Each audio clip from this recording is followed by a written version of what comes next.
Hey guys, welcome back to our channel. In this tech tutorial video, we're going to reveal to you how we can disable or enable the homepage widgets in the Comet AI web browser. So let us dive into this. So here in the Comet AI browser, guys, you usually see these widgets here on your homepage or home screen. You may customize these and add more of them if you like.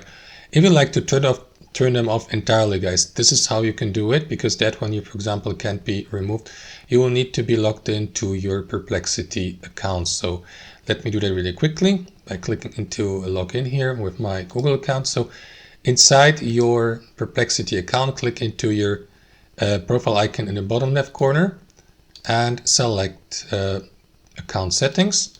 And here inside your account settings, navigate to preferences. And from there, guys, you may simply disable the homepage widgets. As you can see, this will allow you to turn off these personalized widgets on your homepage, just like that. There you go. And that's how you do it, guys. Hope you enjoyed this video, got some value from it, and we'll catch you later.